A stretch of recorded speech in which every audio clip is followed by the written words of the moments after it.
Mumbai Tuck brought to you by Cotton King. Nature in every finish, premium, modern living in every ease. Cotton King Aura, linen, redefined. 10 वर्ष बिनपगार 10 वर्ष फुकट काम केलं. फुकट काम केलं. लाडक्या बहिणी नाहीत का या इतके दिवस? आमची सही होते ना मास्टरला, आम्ही कशी लाडकी बहीण हो. आता विचारलं नाही शेवटी काय असते, मरता क्या नाही करता. मरता क्या नाही करता हे महत्वाचं आहे. 18 वर्षापासून बिनपगारी काम करतोय. मी 40 गावचा ज्युनियर कॉलेजचे शिक्षक आहे. 201 व आंदोलन आहे. जर 201 व आंदोलन आहे.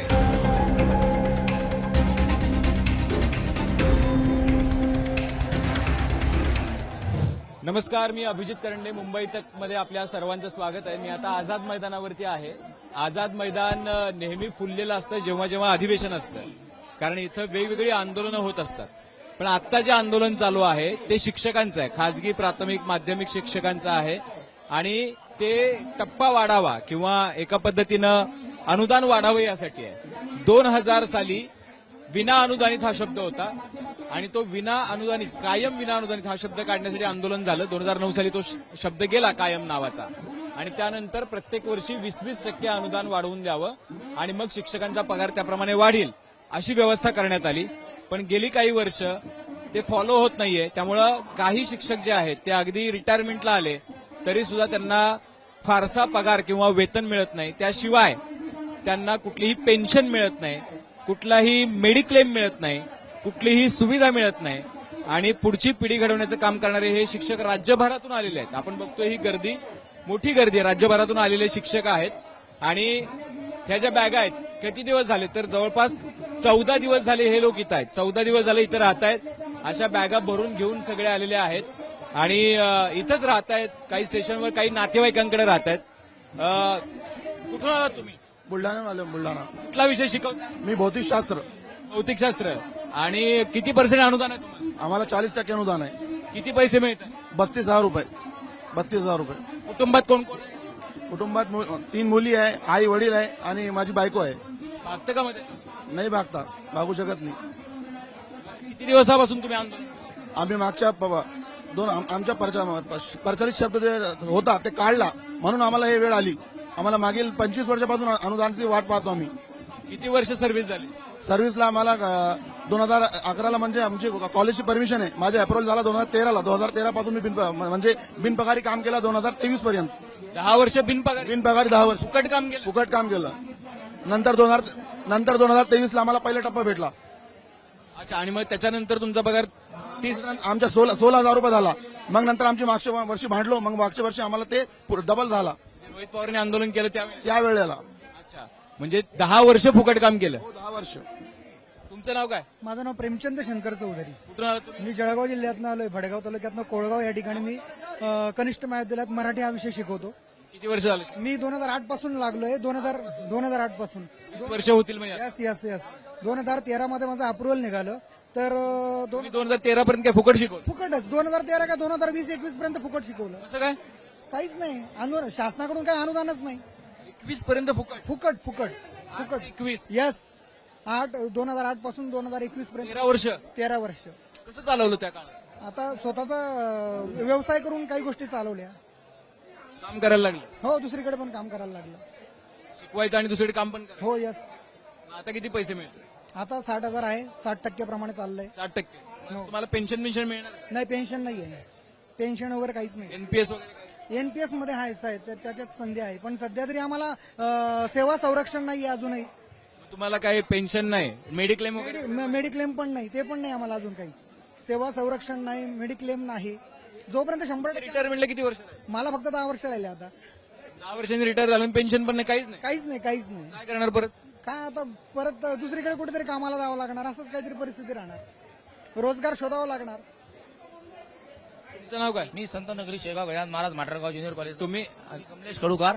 काय विषय शिकवता? राज्यशास्त्र आणि सहकार. किती वर्ष? आज जवळपास 12 वर्ष झाले. 12 वर्ष. पगार आता 60%वर 60,000 त्यांनी सांगितल्याप्रमाणे. हा. आणि सारखीच व्यथा आहे आमची सर्वांची. किती साली शिकवायला सुरुवात केली? मी जवळपास 2015 पासून अध्यापनाला सुरुवात केली. अजून पण 60% ग्रँड आलेली आहे. मग आता अजून 80 मग 100 कधी व्हायची 100? बस आता हे जसं मायबाप सरकारला जशी सद्बुद्धी येईल, मायबाप सरकार जेव्हा आमच्या व्यथा समजून घेईल आणि न्याय देईल त्यावेळेसच खऱ्या अर्थानं आम्हाला न्याय मिळेल. मायबाप सरकार आलं होतं ना मतं मागायला, हो, आलं होतं त्याला निश्चित. विचारलं नाही का? अजूनही विनंती आहे त्यांना की सर्वांच्या व्यथा समजून घ्यावं आणि सर्वांना न्याय द्यावं, ही कळकळीची विनंती आहे. आणि आमचा शिक्षक समन्वय संघ नेहमी शिक्षकांच्या ते ठीक आहे, भाषण नाही हो. मला सांगा की तुम्ही विचारलं होतं का नव्हतं कुणाला? आता विचारलं नाही, मग शेवटी काय असं ते मरता का नाही करता. मरता क्या नाही करता हे महत्वाचं आहे. हे बघा असं आहे की महिला शिक्षिका ज्या आहेत त्यांची व्यथा जास्त आहे. हे अशा बॅग घेऊन किती दिवस झाले? 2 दिवस झाले अच्छा, मग आता काय कसं राहायचं इकडे? असंच आंदोलन दिवसभर? इथंच आहोत दिवसभर. आता रात्रीची सोय बघावी लागेल काहीतरी. अजून सोय नाही का रात्री? नाही. बरं, मला एक गोष्ट सांग, मग खाण्यापिण्याचं काय दिवसभर? आम्ही सोबत आणलं होतं थोडस चिवडा वगैरे, त्याच्यावरच चालू आहे. मग बाकी काही नाही सोय वगैरे काही? नाही, वॉशरूम आहे वगैरे. आम्ही बाहेरून बाटल्या घेत आहेत. तुमच्या रिटायरमेंटला किती वर्ष राहिली मॅडम? झाले सर, 10 महिने राहिले फक्त. फक्त 10 महिने? तुम्ही मागे जाऊ नका, मला पुढे यावं लागतं कारण आवाज येतोय तिथल्या मागच्या ह्याचा. मला सांगा कुठला विषय शिकवता? मराठी शिकवते सर, पण आमचं एकच खूप महत्वाची मागणी आहे की जे 58 वरून 60 वर्षाचं वय व्हावं ना, ते जर शासनानं दिलं तर प्रचलितनुसार टप्पा आणि वय जर वाढलं तर आम्ही थोडीशी आमची नाराजी कमी होईल शासनावरची. वय वाढलं तर तुम्हाला 2 वर्ष एक्स्ट्रा काम करा. असं मिळेल आम्हाला. तुम्हाला काही पेन्शन मिळणार? काहीच नाहीये सर. कितव्या वर्षी तुम्ही लागले सर्व्हिसला? तर 2003 पासून लागलो, पण 6 पासून सर्व्हिस काउंट झाली. 7 वर्ष फुकट शिकवलं. 3 वर्ष फुकट शिकवले, 6 पासून काउंट झाले. आता या क्षणाला तुम्हाला किती पर्सेंट? 60% मिळेल. आता पेन्शन वगैरे काय नाही? काहीच नाही. काय मेडिक्लेम वगैरे? आमचं धरणे आंदोलन मेडिक्लेम नाही, काहीच नाहीये सर. कोणत्या सुरक्षा- शासनाच्या सुरक्षा नाही येत आम्हाला कोणतेच. ज्याला येतात लोक तुमच्याकडे मागायला वगैरे, तुम्ही कुठून आलात? नांदेड. नांदेड. मग तुम्ही तिकडे भांडलात का नाही तुमच्या आमदारांशी वगैरे? कोणाशी काय संपर्क साधलात काय? सगळं केलं सर, करून बसलो सगळं, म्हणतो इथं आलोत ना. मग आता उद्या अपेक्षा आहे का काय होईल? होईल. देवाभाऊंकडून अपेक्षा फार मोठ्या आहेत. होईल. तुम्ही लाडक्या बहिणी नाही आहेत का या इतके दिवस? आमची सही होते ना मास्टरला, आम्ही कशी लाडकी बहीण हो? सगळ्याच लाडक्यात म्हणतात ना. नाही. लाडक्या बहिणी तुम्हाला 60 100 करा काय हरकत नाही ना? नाही, आम्ही सावत्रमध्ये मोडतो. तुम्ही सावध राहा. आमची शासनाला कळकळीची विनंती आहे, हे इथं सगळं स्टॉप करावं सर. आता बस झालं, सगळ्यांच्या अगदी अंत पाहायला झाला. आणि दुसरी गोष्ट म्हणजे जे आता रिटायरमेंट आले त्यांचाही विचार करावा. आम्हाला 2 वर्ष वाढून द्यावेत आणि प्रचलितनुसार टप्पा वाढ करावी. बस. का बरं गॅरंटी नाही? नोकरीची गॅरंटी नाही म्हणजे आम्हाला 80% अनुदान सरकार देते आता, परंतु जोपर्यंत 100% होत नाही तोपर्यंत कुठल्याच फॅसिलिटी मिळत नाहीत आम्हाला. कुठल्या? आम्हाला मेडिक्लेम नाही ना, आम्हाला काय, आमच्या घरच्यांना पेन्शन नाही मिळत, आमच्या शिक्षकांना आकस्मिक मृत्यू झाला तर अजिबात काय त्याच्यात काही दिलेलं नाही. एक तर सेवा सातत्य लागू नाही, कुणाची बदली होत नाही. आज एखादा शिक्षक अतिरिक्त झाला तर त्याचं लवकर समायोजन होत नाही त्या ठिकाणी. त्या शिक्षकाचं काय करायचं तोपर्यंत त्याला कुठेतरी बिनपगारी राहायचं किंवा कुठल्या तरी कार्यालयात पाठवून द्यायचं, असं कारभार चाललेला आहे. आणि आता तर नवीन भरती करतायत. 2016 पासून आम्ही लढतोय सर. प्रत्येक टप्पा आम्हाला इथं येऊन महिना 2 महिना आंदोलन केल्याशिवाय मिळाला नाही कुठलाच टप्पा. आणल्याशिवाय काहीच मिळालं नाही. जे प्रचलित प्रमाणे असतं. दादा भुसे आले होते की नाही? अहो नाही, सगळे येतात. सगळे आश्वासन, परंतु ठोस निर्णय होत नाही. जोपर्यंत आम्हाला पत्र मिळत नाही 100%चा अनुदानाचा, GR मिळत नाही, जोपर्यंत. प्रत्येक वेळेस आमचा घात झालेला आहे. आतापर्यंत आम्हाला आश्वासनं दिल्या गेली आणि चॉकलेट दिल्या गेलं. प्रत्यक्षात आमच्या पदरामध्ये काही पडलेलं नाहीये सर. कुठून आम्ही जळगाव जामोदरून आलो सर. जळगाव जामो शेख. कुठला विषय शिकवतो? मी कॉमर्स डिपार्टमेंट आहे सर. माझ्याकडे व्यापार संघटन आहे आणि अकाउंट. सगळं अकाउंट तुमचंच बिघडलंय? हो, आमचं अकाउंट बिघडलेलं आहे सर. अक्षरशः आमचा परिवार वाऱ्यावर आलाय सर. मी 15 वर्ष फुकट काढले सर, मोफत मध्ये काढले 15 वर्ष. म्हणजे 2010ला माझे जॉईनिंग झालंय सर अक्षरशः, आणि 2014ला माझं अप्रुव्हल झालंय. मला सांगा, 15 वर्ष फुकट शिकवलं, मग कसं चालला खर्च तुमचा स्वतःचा, कुटुंबाचा? अक्षरशः सर मला सकाळी दुसऱ्याच्या शेतामध्ये काम करायला जावं लागलं, हातगाडीवर काम करावं लागलं. कोणाची पोती उचलावं लागली, कोणाच्या घरचं काम करावं लागलंय आणि हे सगळं करून माझा परिवार मला चालवावं लागलाय सर. आणि माझ्या मुलाचा जेव्हा जन्म झाला माझ्या मुलीचा, तेव्हा माझ्याकडे पैसे नसल्यामुळे सर मला सरकारीमध्ये जाऊन तिथं अक्षरशः 17 दिवस काढावं लागले. कारण माझ्याकडे पैसा नाही आहे, पगार नाही आहे, संस्था काही देत नाही आहे म्हणून. आणि हे सर्वांची वस्तुस्थिती आहे सर. इकडे येतोय 10-15 वर्ष आम्ही काढतोय सर, 10-15 दिवस इथं राहतोय, पण प्रत्यक्षात आमच्या पदरी काही पडलं नाही सर. संख्या अभावी सर आम्हाला टप्पा दिला नाही आहे. त्रुटीमध्ये आम्ही काढल्या गेलोय, तेव्हाही आम्हाला टप्पा. सांग मग आता कसं भागवता तुम्ही? आता सर असंच थोडाफार पगार मिळतोय. आता तेवढ्यावर काही कर्ज पाणी करून असं काही उसने पासने करून भागवतो सर. एक मिनिट थांबा ना. मला सांगा तुमचं नाव काय? माझं अजय अजय इथून वर्धा जिल्हा. वर्धा जिल्हा. कुठला विषय शिकवतो सर? मी हिंदी विषय शिकवतो. इंग्लिश. हा मराठीत सांगितलं कळत नाही वाटतं सरकारला. सांगितलं सरकारला कळत नाही सर. इथे का नाही अजून का नाही, इथे 15-20 वर्ष झाले त्यांना अजून काहीच पगार नाही. असे पण काय आमचे तुम्ही किती वर्ष फुकट शिकवलं? आम्ही 12 वर्ष झाले सर. फुकट शिकवलं. हा फुकट शिकवलं, काहीच पगार नाही आम्हाला. आणि मग तुम्ही फुकट शिकवलं त्या काळात काय काम केलं? भाजीपाला विकला, शेतामध्ये गेलो भाजीपाला विकला, सकाळून शाळा करायची, भाजीपाला विकायचं, असे कामं केले आणि शाळेवर करायचं. ज्या मुलांना शिकवता त्या मुलांसमोर भाजीपाला विकताना तुम्हाला वाईट नाही वाटलं? नाही मला वाईट नाही. मला का नाही अभिमान वाटतं. चोरी करण्यापेक्षा का नाही आपण कमावून राहिलो हे महत्वाचं आहे. कारण की शासन आमच्याकडे दुर्लक्ष केलं म्हणून आम्हाला ही परिस्थिती आली आहे. शासनाने जर आम्हाला का नाही प्रचलितनुसार अनुदान दिलं असतं तर आज का नाही आमची ही परिस्थिती आली नसती. आता कोण कोण आहे कुटुंबात? भागतं का आता? नाही आई आणि मीच आहे. वडिलाला माझे कॅन्सर झाले, कॅन्सरने मरण पावले. सगळं असं आहे की असं एक सेकंड आता तुम्ही बोलत, मी 2 मिनिटं फक्त मला. तुम्ही किती वर्ष शिकवताय? सर तसं सांगायला लाज वाटते. प्रथमतः मला वाटतं माझ्या शाळेला मान्यता ही 1999ची आहे. 98ची मान्यता आहे आणि 98 वर्षापासून 1998 पासून मी ज्ञानदान करतो आहे. माझ्या शाळेत 100% पट हा आदिवासी विद्यार्थ्यांचा आहे. आदिवासी विद्यार्थी सोडून एकही विद्यार्थी दुसऱ्या कॅटेगरीचा नाहीये. तिथं खेड्यापाड्यांमध्ये 1998 पासून 2009ला या शाळांचा कायम शब्द निघाला. 2012ला मूल्यांकन केलं. प्रभू रामचंद्रांनी 14 वर्ष वनवास भोगला तर आम्ही 16 वर्ष वनवास झाला सर. आम्हाला 16 वर्ष फुकट शिकवलं. 19 वर्ष फुकट शिकवलं सर. 19 वर्ष. 19 वर्ष. 2017ला आम्हाला 20% अनुदान मिळालं. तुम्ही कसं भागवलं 19 वर्ष? सर छोटा मोठा काहीतरी जोडधंदा करायचा, पानटपरी चालवायची, पाणीपुरीचा गाडा चालवायचा आणि अशा परिस्थितीत आम्ही सगळ्या शिक्षकांनी. पण मात्र 2005 पासून जसे या आंदोलनाला धार झाली, 2009ला कायम शब्द निघाला. 2009ला कायम शब्द निघाल्यानंतर 2012ला मूल्यांकन झालं.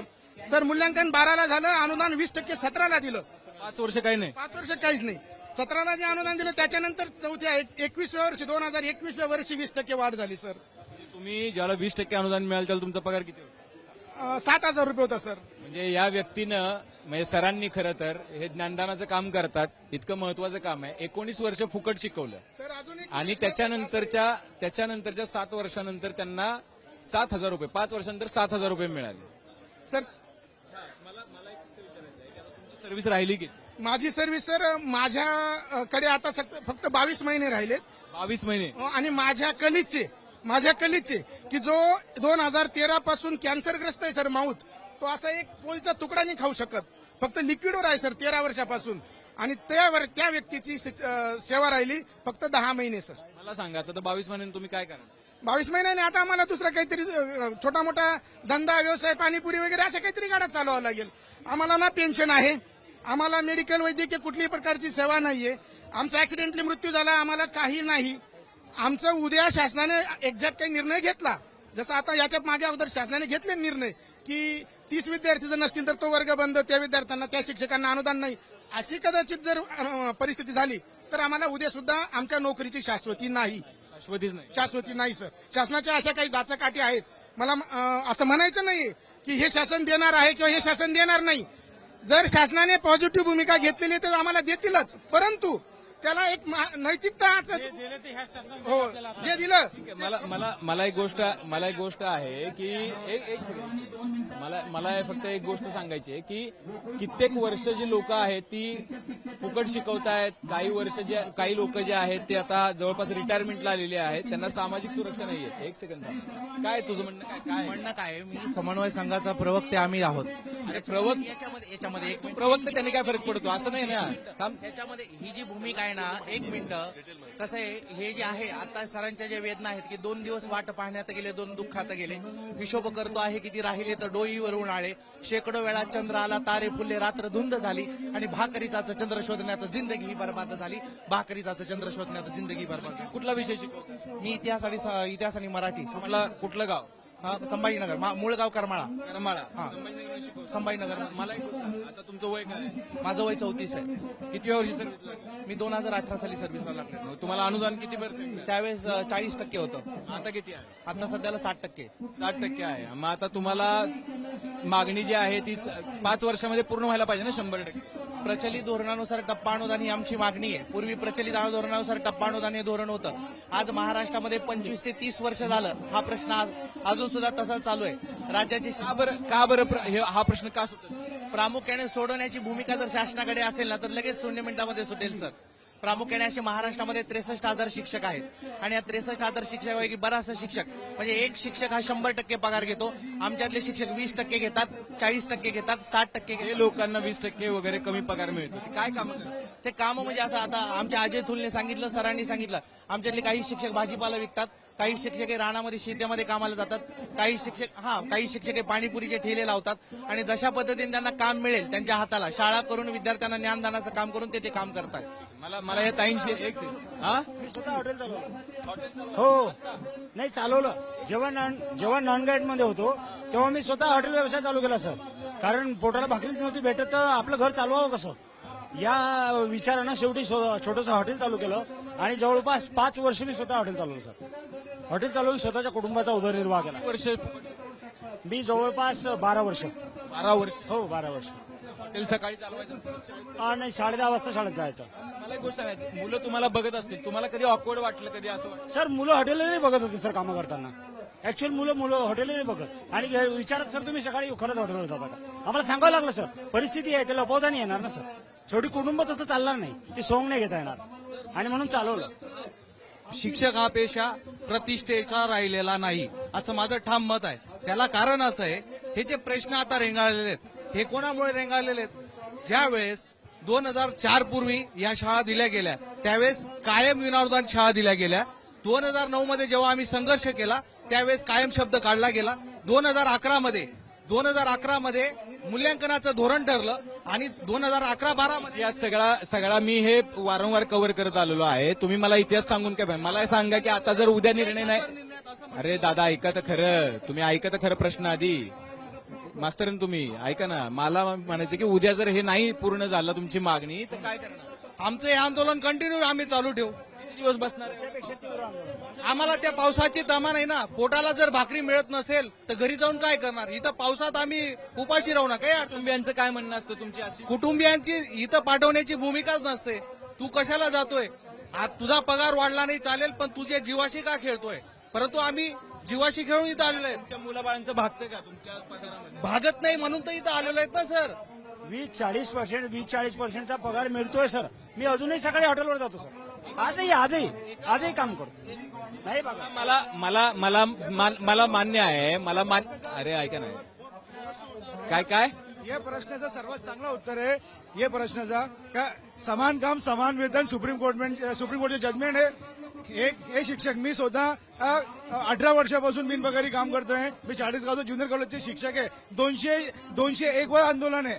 जर 201 व आंदोलन आहे. हेच आझाद मैदानने आम्हाला पहिले 20%ची भाकरी दिली, 40%ची अनुदान आम्हाला जसं भीक मध्ये देत आहे शिक्षकांना. आम्हाला 100% पगार पाहिजे. आम्हाला इकडे येण्याची गरज नाही साहेब. आम्हाला आमच्या मुलांना शिकू द्या. आम्हाला गरज नाही त्या पावसाळ्यामध्ये. आम्ही आम्हाला फॅमिली आणि आमच्या शाळा प्यारी आहेत. आम्हाला गरज नाहीये. मला आहे ना, माझी खूप इच्छा आहे की प्रत्येकाशी बोलायचं पण मला मर्यादा आहे. मला बोलता नाही येणार प्रत्येकाशी. ठीक आहे, त्यामुळे समजून घ्या की तुमची भावना मला कळालेली आहे सर. फक्त मी माझ्याकडे ते लिमिटेशन नाही, मी इतकं नाही बोलू शकत. फक्त असं आहे की, आणि मी वारंवार तुमची आंदोलनं कव्हर करत आलो, मी प्रत्येक वेळेला आलो. माझं म्हणणं असं आहे की हे का दाखवतो आम्ही वारंवार, शिक्षक हे नोबल प्रोफेशन आहे. तुम्ही जर त्यांना योग्य वेतन दिलं नाही, तुम्ही जर त्यांना इतर कामं करायला लावली, तुम्ही जर त्यांना बाकीच्या कामाला जुंपलं, तर तुमच्या पुढच्या पिढ्या ज्यांनी घडवायच्यात त्या पिढ्या घडवणं हे त्यांच्या हातून सक्षमपणे होईल का याचा विचार करायला पाहिजे. जर त्याचा पोट रिकामा आहे तर मला असं वाटतंय की तो सक्षम विद्यार्थी घडवू शकेल का हा सुद्धा विचार केला पाहिजे. कायम हा शब्द निघून गेलेला सुद्धा आता खूप वर्ष झाली. मला असं वाटतं की गांभीर्यानं नव्हे तर संवेदनशीलतेनं सरकारनं या प्रश्नाकडे बघावं. वारंवार आंदोलन करण्याची वेळ येऊ नये.